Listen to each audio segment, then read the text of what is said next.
What is going on, everyone? Welcome back to the channel. In today's video, I'm going to be sharing my exact strategy that I used on GBP/JPY to catch a 300 pip drop, and I'm going to be sharing where it's possibly heading next. So let's jump straight into the charts and go from there. Enjoy. Right, GBP/JPY, as I'm sure you saw from my previous video, I have been riding this to the downside. Now, something that I do in my trading, I am purely fundamental driven. I just use technicals to give me that extra edge, and purely for risk reward purposes.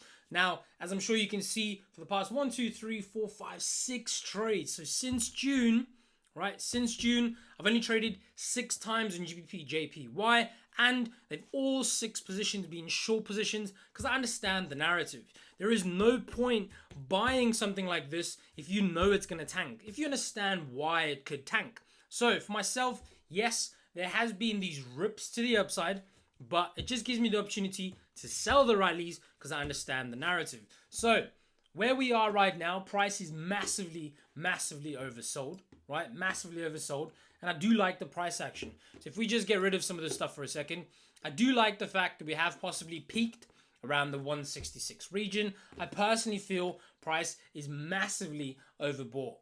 Massively overbought, which is going to provide opportunities then for us to short it to the downside. So the prior trading week, something that I always do, I have to look at the prior trading week, right? We didn't, however, print prior weekly lows. However, if we look at it ever so slightly, we printed a prior lower swing high to the prior trading high. So this obviously gives me a bit of confidence, showing that there is still some further pressure to the downside. Something that I do on the weekly time frame is evaluate downside potential, downside risk. If I go ahead and just look at all these wicks, right? All these wicks have been bouncing into a level of previous resistance, now support. So let's count it. 1, 2, 3, right? We had that break. We have retested it. 1, 2, 3. I'd class that as 4, 5, 6, 7. This being the 8th wick into this area of 161. Why is that? So I need to now identify why is price bouncing. I need to now identify that the Bank of England are also very aggressive in their rate hike path. They have to do whatever they have to do to get inflation to come down, right? The Bank of England have already warned that there is a very severe recession coming in the next 12 months. Does that put them in a predicament to raise rates aggressively, which could be the reason why pound yen is bouncing off of this 161? So for myself, then I'm identifying 2 different factors here. Am I looking for yen strength for all yen crosses to trade lower on risk off?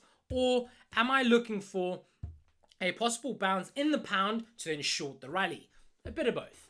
So 4-hour time frame, let's just look at this. I have been riding this to the downside. I'm actually going to break this current trade down for you, and then we're going to run through how I caught it, why I caught it. Now, structure identifies for myself very easily what has been priced in and what hasn't. So looking at GBP/JPY, just very quickly with a highlighter tool, I can see that low and this low was broken when we printed that low to the downside. So this massive move to the downside took out those 2 previous lows. That in itself tells me there's a lot of downward pressure. My whole goal as a trader is to sell the rally, not sell the bottom, not get emotional, sell the rip, sell the rally. So for myself, let's get rid of this for a second. Let's get rid of that, make a chart nice and clean, right? Cool. Get rid of some of this. Perfect. Now, for myself, I understood that was a massive rip to the downside. I'm more than likely going to look for a correction. So I personally use Fibonacci. Fibonacci has always provided me with great trading setups. I'll always use it. I don't see why I should ever change if I understand the narrative. So I understand pound yen along with every other yen crosses trading to the downside. I'm trying to sell the rally. So we obviously had this rally to the upside into an area of value, which is my golden zone that I have here, but multiple wick rejections into that 61.8 area. That's the key. So what do I then do? I understand the fundamentals, I understand the narrative, I understand what's happening on the higher time frames. I then go to the 30 minute. The 30 minute is my sweet spot. I love the 30 minute, right? Now, within my area of interest, right? My computer's lagging a bit, but 30 minute time frame, there we go. Now, what I'm doing on the 30-minute time frame, I'm doing the same thing I've done on the 4-hour. I'm identifying previous highs and lows. So let's get rid of that for a second. Let's identify the fact that this low got broken when we made this low. What could possibly happen? We could print a lower swing high, which we did, right? Let's look even deeper. Let's say you missed that one. You were busy out with your girlfriend doing something nice, right? Let's say you missed that trade. Let's get rid of that.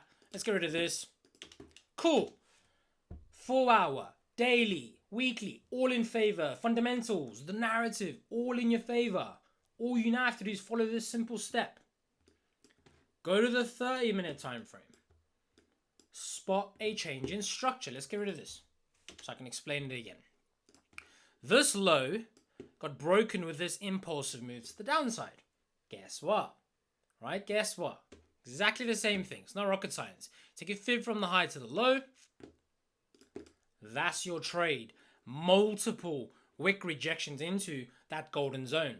Right? So many opportunities presenting itself to take this thing to the downside. However, that's not all, folks. Sound like the Looney Tunes there. That's not all. Right?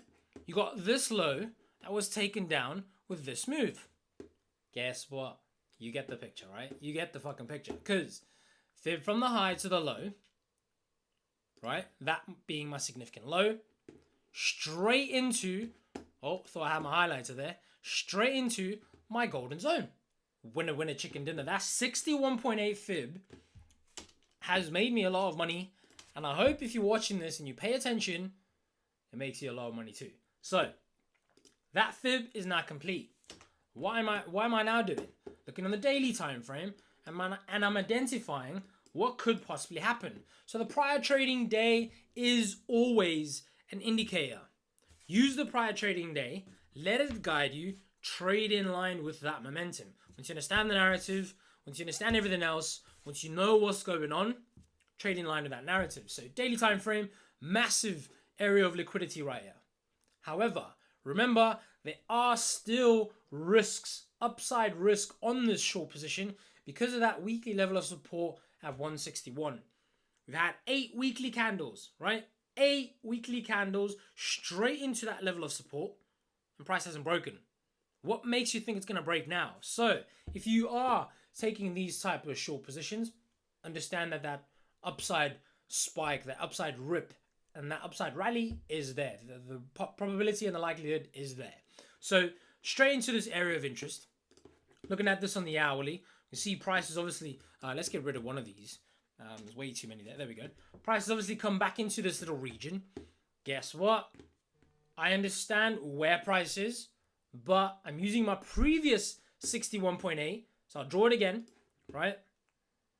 That 61.8, we've hit our target. I have to be very smart with what I'm doing because you don't want to sell too early and then get stopped out if the move corrects. So what I'm now thinking of is we could have that one last push into that 61 before the overall rollover. But guys and girls, as I've mentioned, you always want to zoom out, use the higher time frames. If price has been banging itself on a level of support for 8 weeks, more than 8 weeks, but I'm counting the wicks. So price came into this level, bounced off. Came into the level, bounced off. Once that level breaks, happy days, open season, short it as hard as you want. However, if you're selling on a lower time frame into a higher time frame level of support, that probability and that likelihood that it could bounce is still there. So you want to factor that in. So for myself, this short position was great. Obviously provided multiple opportunities. There was that one there, right? And I still think this overall fib is going to get complete. It's just a matter of when. So we have to be patient and just run in line with that. I'm actually going to use this that I have here. I used this for a lesson while I was on a Zoom call, but I'll use it with everyone right now. Your main goal is to find the narrative, right? Which is what I love doing. Find the narrative. It's the real reason why things are moving. Look on the higher time frames. Trade in line with the higher time frames. Go to the lower time frames and look for this. Once you see a move of such, or alternatively to the downside, a move of such, taking out a previous high and low, you know that currency is gaining or losing strength against its counterpart. Your job, jump on the back of it from the highest to the lowest possible point that you can find, ride that wave. So that's pretty much it on GJ. I would just say, if you are looking at shorting this again, do be aware of those downside risks. And then, yeah, definitely manage your risk. But as I always say, this is not financial advice. It's just my personal point of view and what I personally do on a daily basis. I love what I do, and I'm sure you do too if you're still watching. So if you're still watching, much love to you. Like, comment, share this video, please. It will mean the world to me. Tag me on Instagram. I'll put my Instagram somewhere here. Feel free to tag me, message me on Instagram, and yeah, we'll go from there. Stay tuned for the next video. I'll see you guys. Take care. Bye.